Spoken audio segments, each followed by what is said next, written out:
Oh, now it is. There we go. Good grief. Sorry. All right, I'm going to go ahead and introduce Hayley because I am absolutely exhausted. We had our very first volleyball tournament today, along with a swim meet this weekend. And I thought swim moms are crazy. Us volleyball people are nuts. It's just nuts. So I got up. It was in West Virginia all day. I've been in West Virginia since 7 o'clock this morning. I just got home. Long day. So anyway, I'm going to go ahead and introduce Hayley. Hayley DeJacque I'm actually her level 4. So thank you, Hayley, for doing this for us. And this. Thank you for asking me. Oh, I'm excited. For those of you who don't know, Hayley is a diamond. She is featured, hopefully y'all can see it, in the new Success magazine. I didn't know you were going to be in there. So when I opened that up and we got that on Super Saturday, I was super excited to see that. Hayley is a military spouse, a mom of 3. So she runs around just as crazy as all of us other moms. And you've been, I'll let you get on your journey a little bit, but you've been with Plexus right before I joined, I think. August of 2013. Yeah, I joined December of 2013. So anyway, I'll let you get going. Awesome. Thank you. Thank you so much for having me. Thank you for asking me to do this. Hopefully, I feel like Cheryl, I've been out running all day and I was like, woo, you know how you feel like you're sliding into third base? I'm like, all right, I'm here. So hopefully I had enough time to gather my thoughts. I can bring a little bit of something to you tonight. My hope is always when I do a call that somebody takes something away that helps change themselves or their business in a positive way. So that is my goal. And tonight I'm going to talk about fear. And, fear is something we talk about in this business a lot, that a lot of people struggle with, a lot of people have issues with. And I'm going to talk about an aspect of fear that I deal with. I'm going to tell you a little bit about my background and how I've dealt with fear, which includes talking about myself a lot, which is not something that I like to do. So I'm going to step out of my comfort zone to do that. But, so often, how many times, have you heard the sayings in this business? If you guys are senior rubies, I know you've heard it a million times. Feel the fear and do it anyway. Step outside that comfort zone. All those things we hear all the time. And it's so much easier to say that than to do it for most of us. I know there are some of you guys who are great extroverts, who have wonderful personalities, and who this business is super easy for. But I know there are a lot of us, if not most, who struggle with things in this business. Let me talk a little bit about my background and you can understand where I'm coming from. I am an introvert. Small talk and meeting new people are a nightmare for me. If you're an introvert, you understand where I'm coming from and you understand how scary it is to deal with things like this. I had been a stay-at-home mom before Plexus found me for 13 years. During that time, I didn't realize what I was doing, but I was helping my introvert self grow even more, right? I was able to have complete control over who I spoke to, when I spoke to somebody, who I interacted with, and other than an occasional military event that I had to go to with my husband, I didn't have to make small talk, and I didn't have to go out of my way to do anything. Now, let me tell you, my husband was under strict orders when we went to not leave me alone with anyone I didn't know and anyone I didn't feel comfortable with. So I kind of had that wrapped up a little bit too. When I joined Plexus, it was super easy for me because I was able to hide behind my computer with the people that I didn't know that well. I was able to connect face-to-face with my friends and my neighbors and other parents because it was new and it was fresh and I was still digging in my warm market, right? So anybody that I hadn't really interacted with, I was able to do emails and messages and some other things. And I didn't have to go out of my way and have a face-to-face conversation with them or a phone conversation, which is, again, another nightmare of mine, talking on the phone with people. I don't know what it is, and I know that a lot of people suffer with me because I've talked to them, but I think it's just something about not being able to see somebody's facial expression or, just the unknown behind the phone. But that makes me very uncomfortable also. As my team started to build in this business, I quickly realized something. I had team members, my level one, but I think we're getting some feedback. I know, I'm sorry. Hold on just a second. If you want to go in and mute everybody, I can unmute myself. I'm trying. No, that's okay. How do you charge? Okay, go ahead and unmute yourself. Okay. Hopefully that's a little better. I've been trying to do that for the it was just sitting there spinning and spinning and spinning. I couldn't get to the button. Oh, bless your heart. Okay, go. Sorry. Okay, so as I grew in this business, right, and as my team grew, I realized I had level ones that didn't live near me, that their team was building. Guess what they wanted me to do? They wanted me not to just come visit, but they wanted me to speak to them. They wanted me to stand up in front of a group of people that I didn't know and talk. Me, a stay-at-home mom, military spouse, total introvert, nothing special, right? Nothing special. I'm like, why do these people want to hear from me? What is it that I can bring to them? I didn't feel like I had anything to bring to a room full of people I didn't know. But what I didn't really realize and what I didn't give myself credit for was what I had accomplished. They wanted to hear how this introvert, normal, stay-at-home mom, military spouse had turned emerald in 7 months. And what could I and would I bring to them to teach them, to help them grow their business, to help them promote to emerald? They wanted to hear what I had done because I was a normal person, right? They wanted to know the secret, as everybody does. After, and when I got there and I got up on stage, we'll call it a stage, but we know it's like a little step-up platform when you're on a smaller venue. My knees shook like crazy. I seriously thought I was going to pass out. I did not think I was going to be able to go through with the event. It went through. Everything was fine. I didn't die. And I grew a little bit at that event. I realized I could do this. And I felt a little accomplished when it was over. And I got to meet a lot of my team members that lived in this different area. A few months after that, I was invited by corporate to help host one of the Opportunity of a Lifetime events in the spring with a couple diamonds. This was a much bigger crowd, but basically the same thing. I was so nervous, y'all, so nervous. I seriously didn't think I'd be able to go through with this. But you know what? I didn't die. It went through. It was great, and I felt accomplished after. So let's fast forward. It was about a year after that. I'd been a diamond ambassador for 2 months. 2 months, right? I turned diamond. I think it was April. Convention was in June. Alec Clark called me. Called me on my phone, on my cell phone, right? When Alec Clark pops out, it's kind of like, when you're in trouble and your parents are calling or something, you're like, oh my gosh, what do they want? Well, I was somewhere that I couldn't answer the phone. And I couldn't listen to a message right away. So, of course, everything is going through my head. Because when Alec Clark calls, he always wants something, right? He wants to ask you to do something. I adore him. I'd spoken to him on the phone before. So it wasn't like I was scared of him, but I was scared of what he wanted from me. I was scared because I knew it was going to be something outside of my comfort zone that he wanted to talk to me about.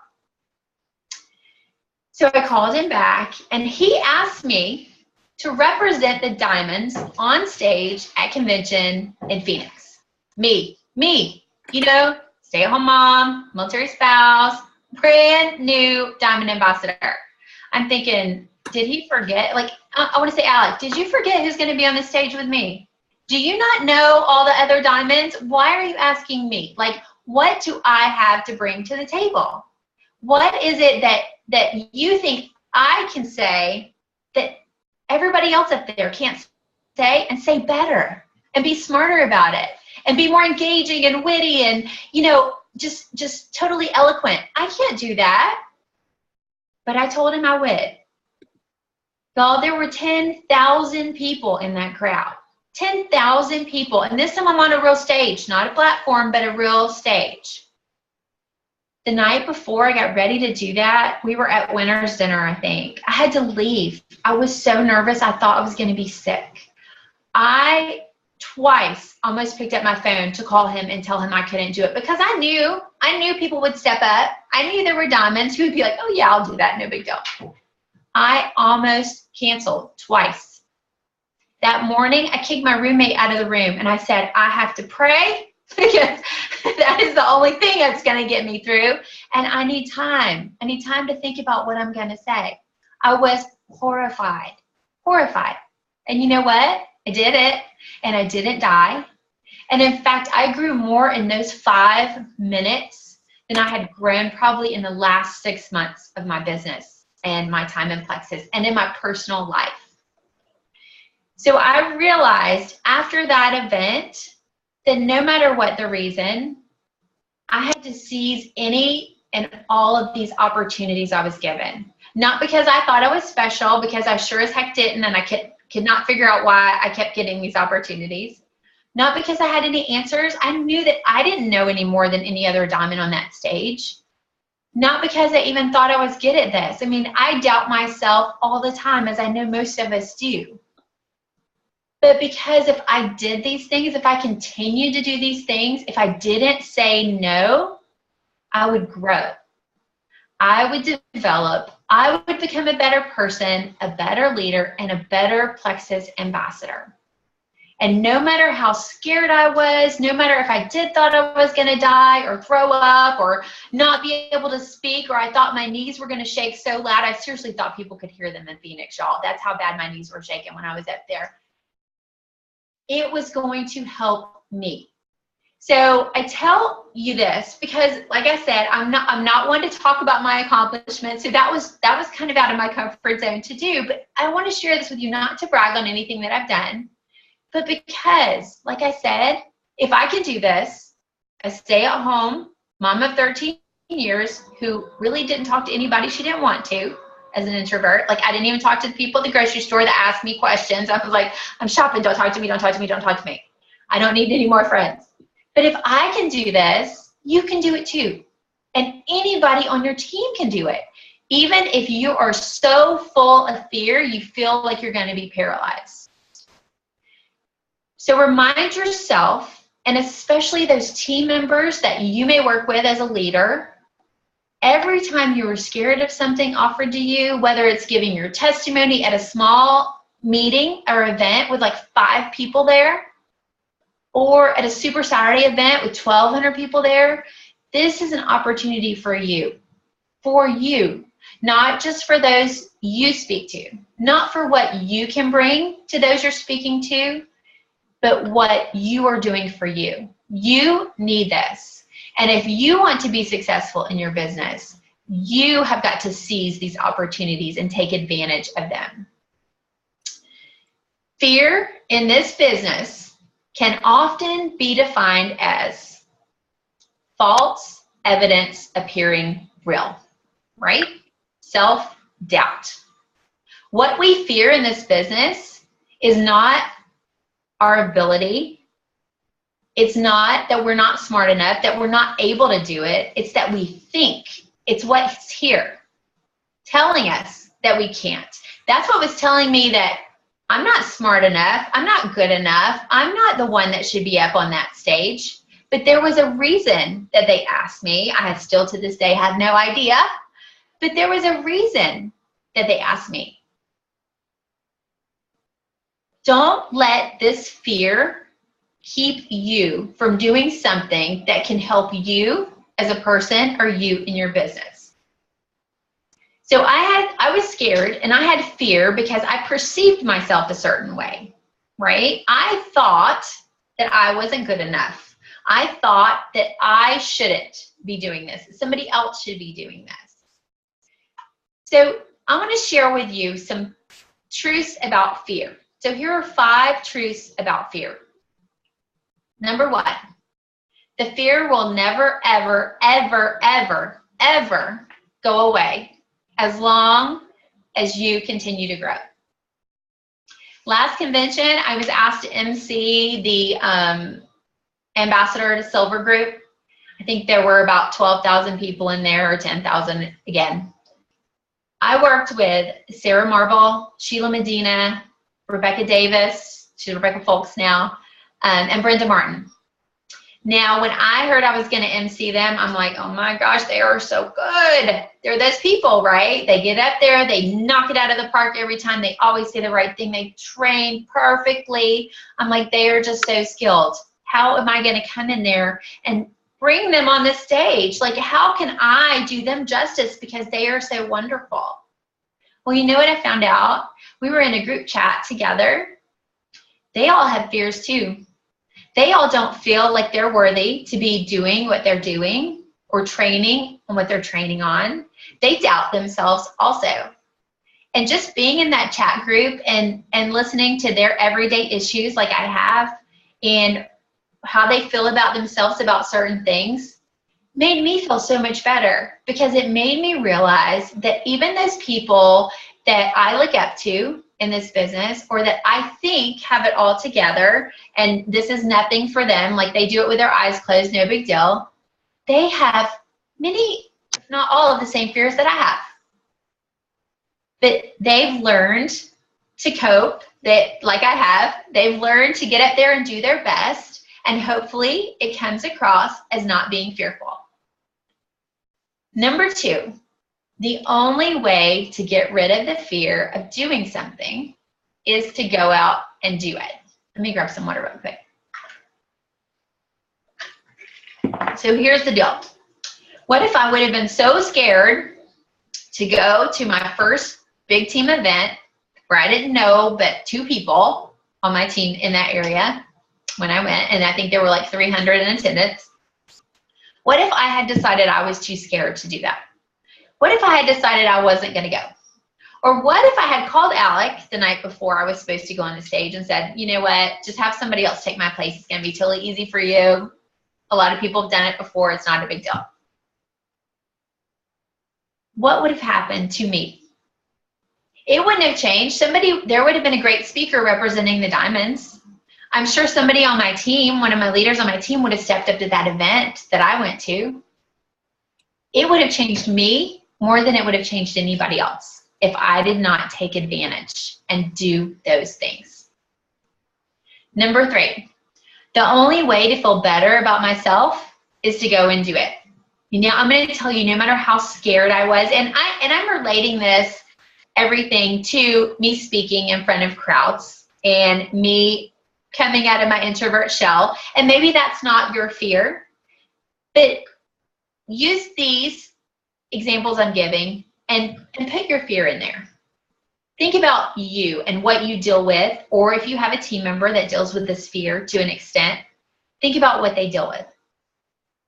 Now, no matter how scared I was before I went on those stages or those platforms, or what, you know, when I prepared myself, no matter how scared I was, no matter if I did think I was going to pass out or die or not be able to breathe or whatever it was, that feeling was magnified 10,000 times in the opposite direction when I completed my task.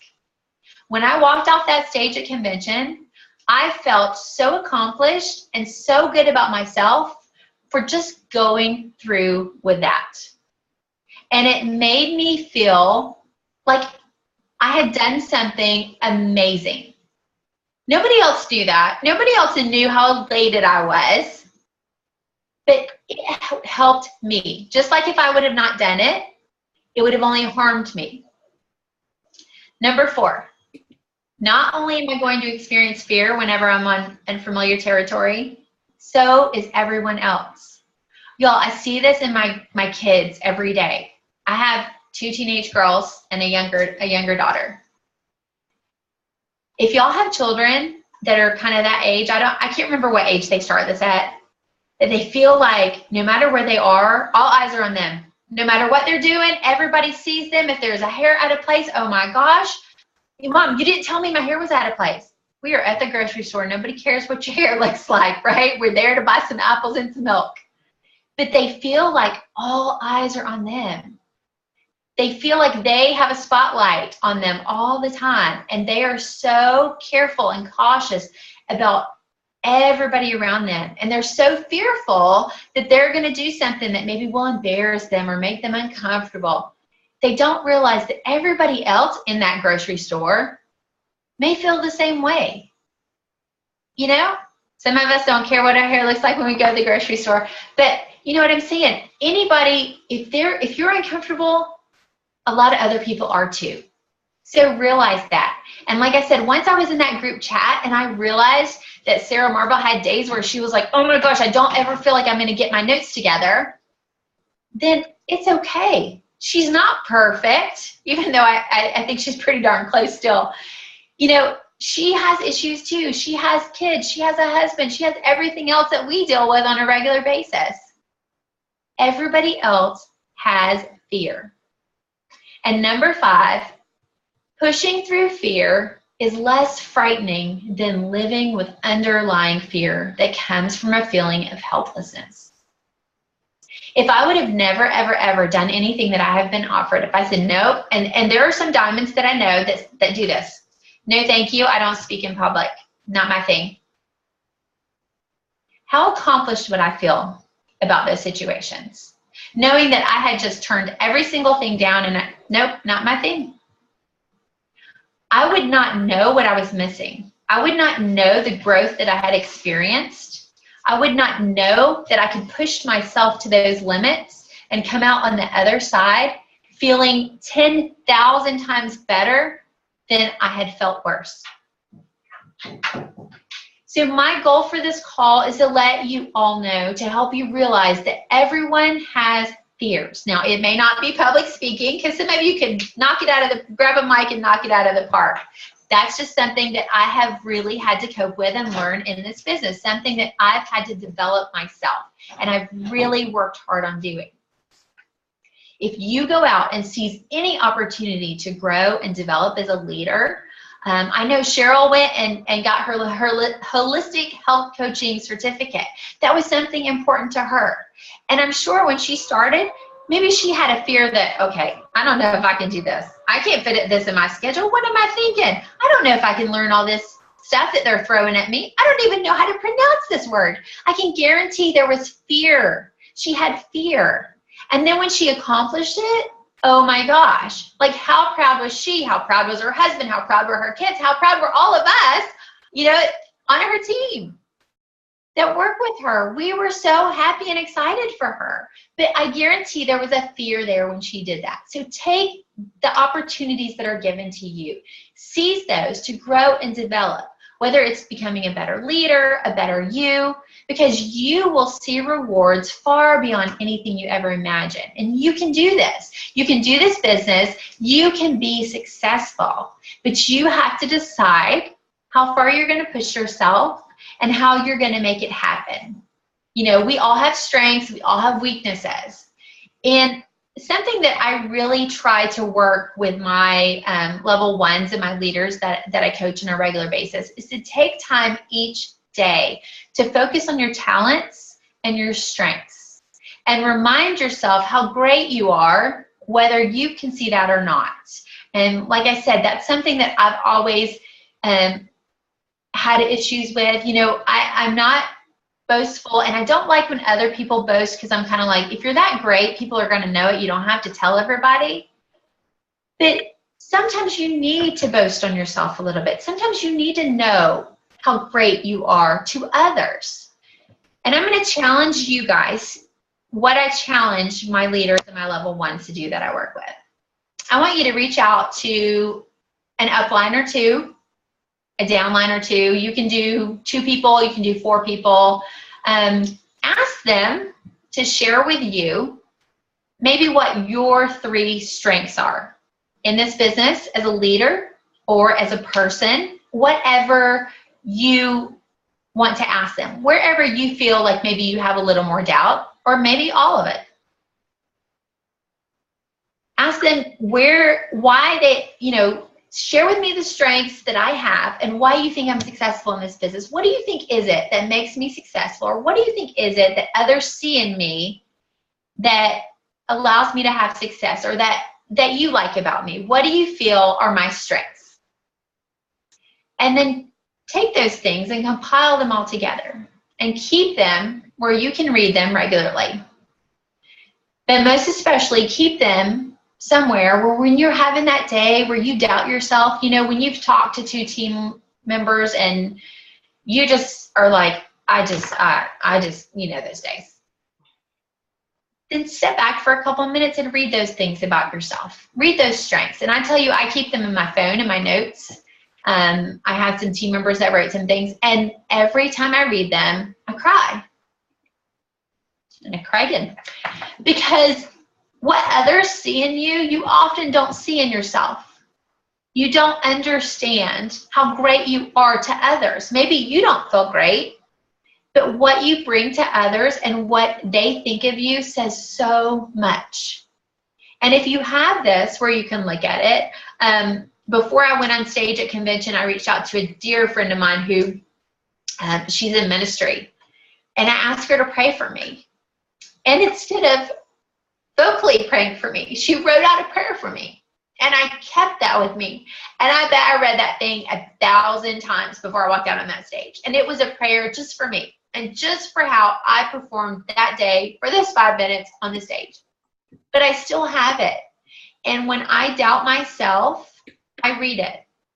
And when I feel like I'm not good enough and, oh my gosh, I don't think my team was strong enough. I don't think I led them properly this month. I don't think my training was good. I go and read those strengths that others have shared with me and how I am able to impact their life. And it helps me realize that I have purpose, I have meaning, and what I'm doing is changing lives and building my team and my team members up. So no matter how I feel about myself, no matter what fears I have, this helps me push myself further and overcome that. So I challenge you all this week to reach out to 2, 4, upline, downline, whatever combination you want to do. But people, if you can, get people who personally know you, so they know a little bit more about you, and they can share with you what they see your strengths as a leader or your strengths as a person in this business. And it will surprise you what they share a lot of the times. But I know you all have great strengths. You all can overcome any fear you have in this business, and you can help your team members overcome any fear. And I know you're all wonderful leaders that are on here and wonderful team members that your leaders see great potential in, or you wouldn't be in this group. But thank you guys so much for being on this call. I hope I brought a little bit of information or a nugget of goodness to you. And Cheryl, thank you so much for asking me to do this. I really appreciate it. And it was a great honor to be here. Thank you, Hayley. Have a good night. All right. You're welcome. Bye-bye.